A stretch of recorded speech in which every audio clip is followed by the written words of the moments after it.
Hello guys, अस्सलाम वालेकुम, नमस्कार, आदाब। हमारे चैनल सबा स्वीट वॉइस में आप सबका वेलकम।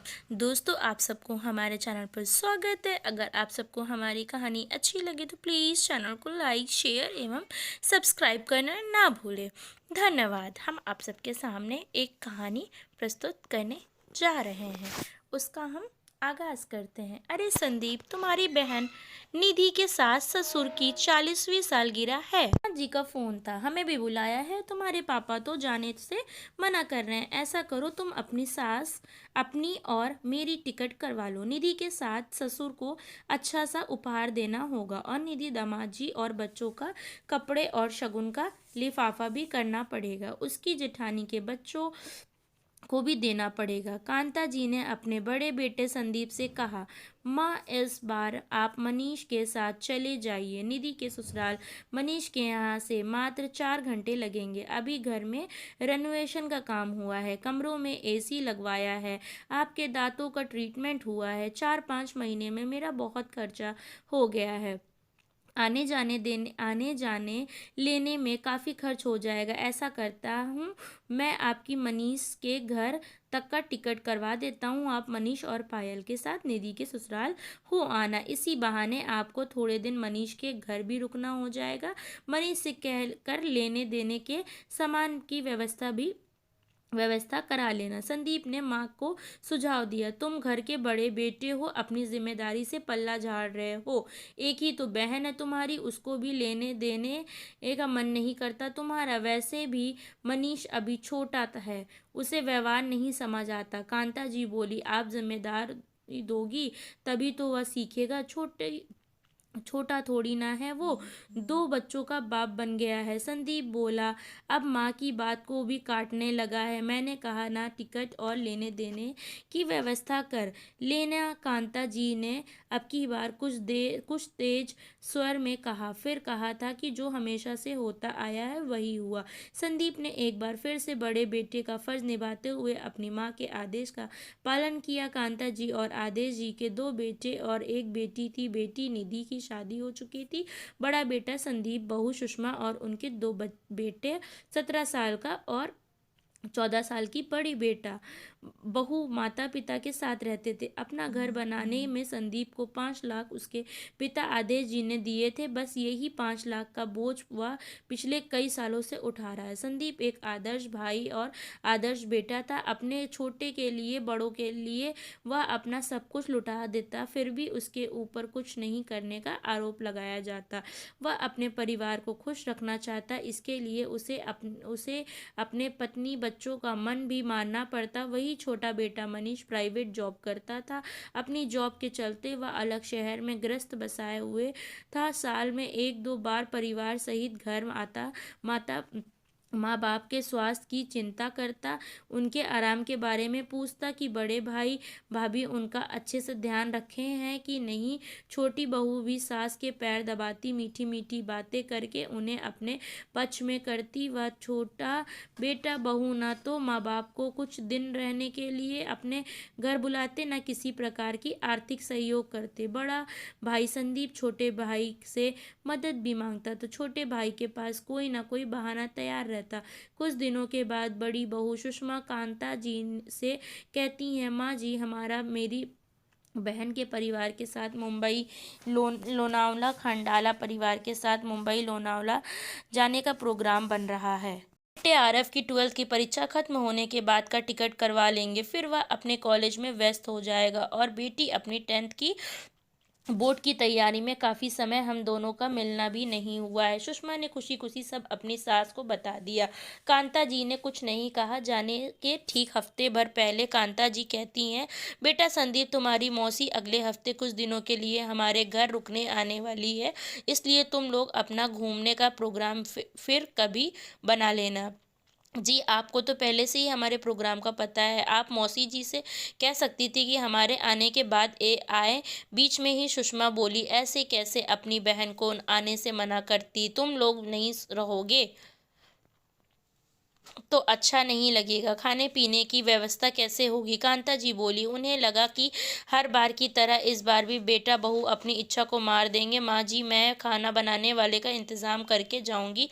वैसे भी किसी मेहमान के आने पर आप ही उन्हें घुमाने ले जाती हैं। मुझे तो घर में रहकर खाना बनाने के लिए छोड़ दिया जाता है, इसलिए मेरा यहाँ रहना न रहना एक बराबर है। अभी तक जैसा आप लोगों ने कहा मैंने मान लिया। खुद के लिए कैसे जीते हैं मुझे पता ही नहीं है। 22 साल की थी जब मैं घर में बहू बनकर आई। आते ही मुझ पर घर की सारी जिम्मेदारी डाल दी। साड़ी पहनना अनिवार्य कर दिया। मेहमानों को तो छोड़ो, माता पिता के आने पर भी उनके पास 2 घड़ी बैठ नहीं पाती। सुबह से रात रसोई में ही बिताई है मैंने। घर के किसी भी निर्णय में मुझे शामिल नहीं किया जाता था। आज उम्र के इस पड़ाव पर मैं अपने तरीके से अपनी खुशियों के लिए जीना चाहती हूँ।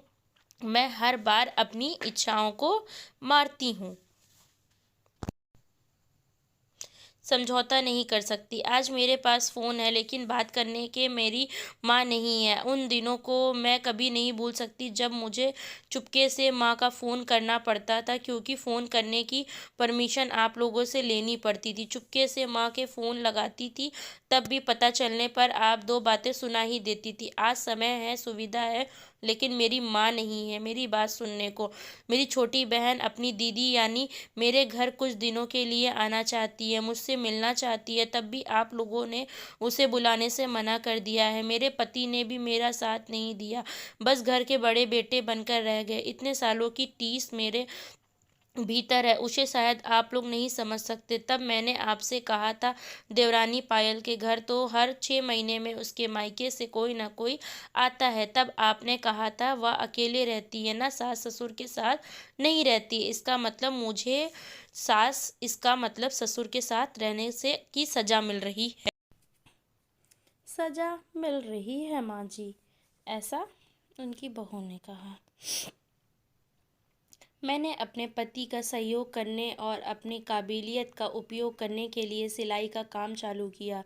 तब भी आपने किसी भी प्रकार का सहयोग नहीं किया, उल्टा मुझे घर के नए नए कामों में और अपनी सेवा चाकरी में उलझाती रही। मैं सुबह 5 बजे उठ जाती, झटपट सारे घर के काम निपटा कर, ताकि मुझे अपने शौक़ के लिए थोड़ा समय सा मिल सके और 2 पैसे भी कमा सकूं। पर इस बात से भी आपको जलन महसूस होने लगी। आपने मुझे आगे बढ़ने नहीं दिया, बल्कि मेरे रास्ते में रुकावटें डाली, घर में कलह का वातावरण बनाया। तब मेरे पति सिर्फ घर का बड़ा बेटा बनकर रह गए, मेरा साथ नहीं दिया, काम छोड़ने के अलावा कोई रास्ता नहीं छोड़ा। आपने खैर पुरानी बातें जाने दीजिए। आप ऐसा भी कर सकती हैं, आप और पापा जी देवर जी के यहाँ चले जाइए, वहीं मौसी जी को भी बुला लीजिएगा। मौसी जी को देवर जी के यहाँ पहुँचने में मात्र 2-3 घंटे लगेंगे। सुषमा बोली। हाँ माँ, पहली बार हम लोगों का प्रोग्राम बना है। सुषमा के मायके वालों के साथ बच्चे भी बहुत खुश हैं। इस बार मैं प्रोग्राम कैंसिल नहीं कर सकता। संदीप बोला। तुम्हें 9 महीने कोख में रख कर जन्म दिया, तुम्हारा घर बनाने में मदद की, और आज तुम ही अपनी माँ को आंखें दिखा रहे हो। कांता जी ने इमोशनल ड्रामा किया। माँ, जैसे मैं आपका बेटा हूँ, वैसे ही तो आपका मनीष भी तो आपका बेटा है ही है।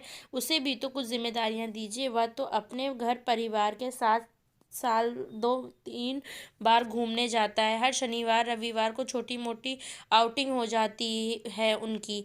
मुझे भी अपने परिवार की खुशियों के बारे में सोचने दीजिए। क्या मैं अपने परिवार को शादी के इतने सालों बाद भी इतनी सी खुशी नहीं दे सकता हूँ? मुझे बड़ा बेटा होने की सज़ा मत दीजिए, मुझे बंधुआ मजदूर बनाकर ना रखे। संदीप ने आंखों में आंसू लाते हुए कहा। कांता जी ने अपने बड़े बेटा बहू की शिकायत अपनी बहन से की और अरे आजकल के सब रिश्ते मतलब के हो गए हैं। बीवी और उसके मायके वालों के आगे मेरा बेटा अपनी माँ को भूल गया है, मुझसे कह रहा है छोटे बेटे को घर चली जाओ। माँ की बात का तो जैसे कोई मोल ही नहीं रहा है कि गहराई को समझते हुए गीता मौसी ने कहा, इसमें गलत क्या है?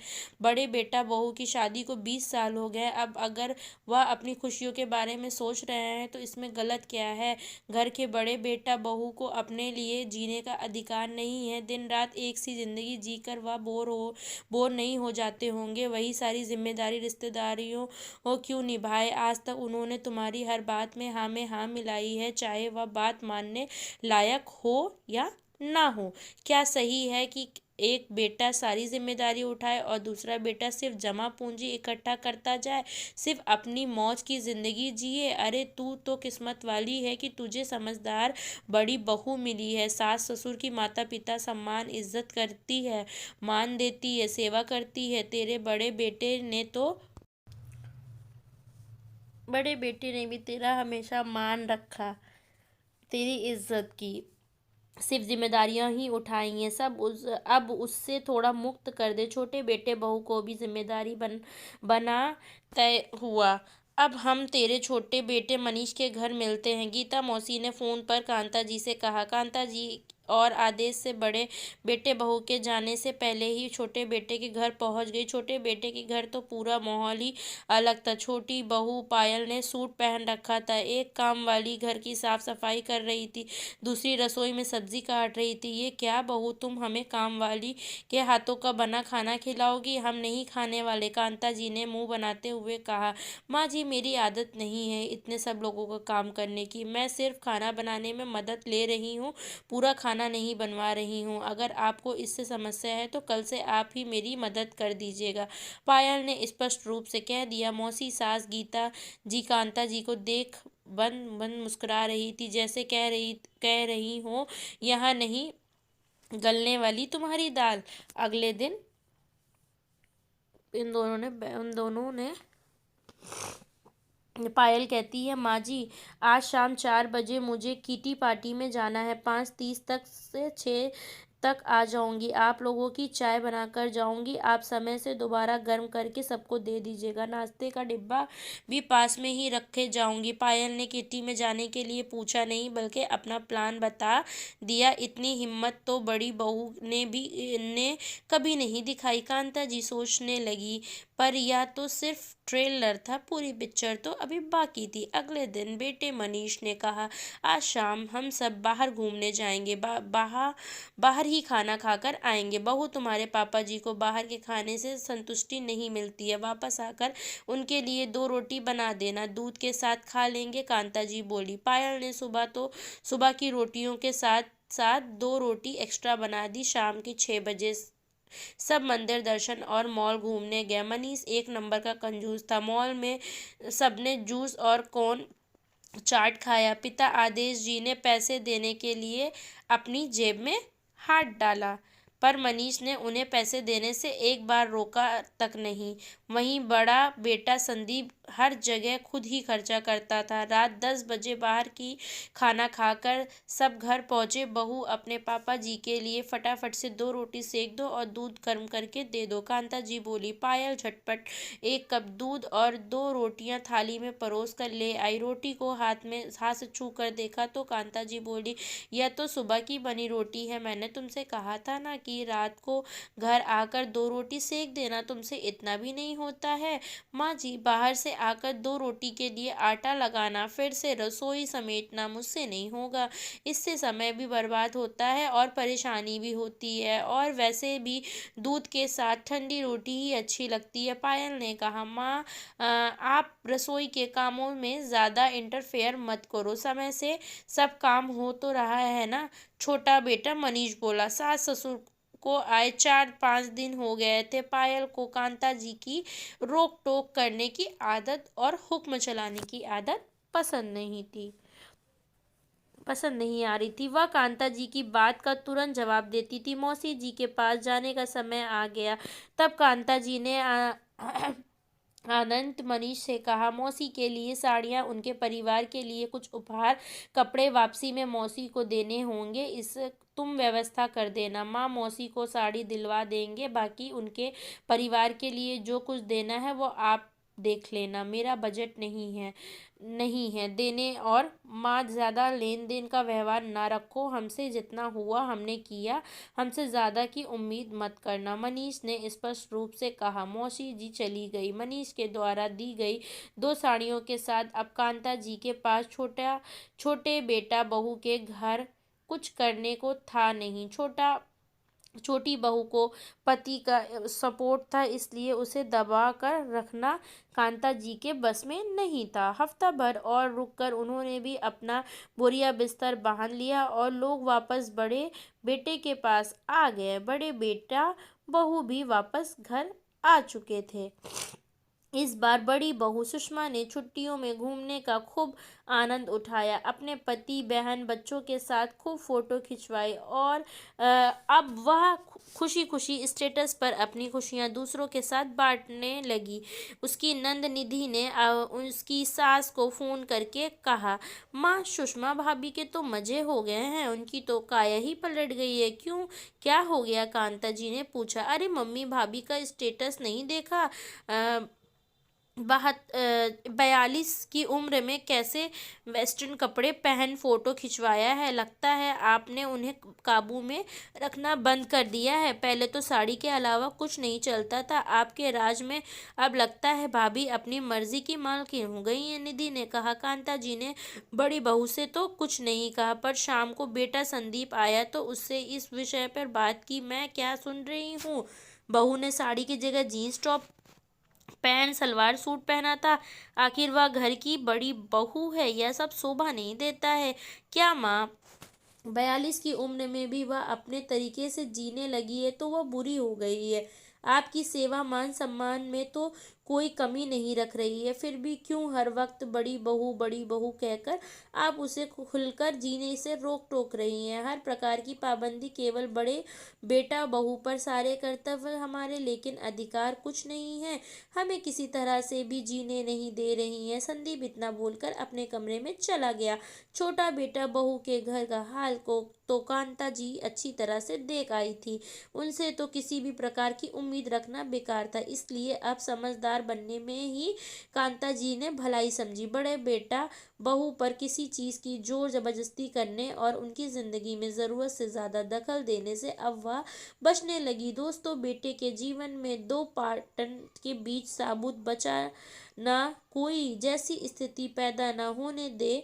अब बेटे की बारी है, उसके निर्णय में सहयोग करे। बेटा आपका है, याद रखिए आप वह एक पति भी हैं, पिता भी है, इसलिए सामंजस्य बैठाने का प्रयत्न करें। अगर परिवार में 2 बेटे हैं तो दोनों को उनकी जिम्मेदारी सौंपे, सारा का सारा बोझ एक बेटे को कंधे पर ना डाले। इस स्टोरी को लेकर आपकी क्या राय है, नीचे कमेंट को करके ज़रूर बताएं। हमारी स्टोरी को लाइक करें, शेयर करें, सब्सक्राइब करना ना भूलें और ज़्यादा से ज़्यादा सपोर्ट करें। धन्यवाद।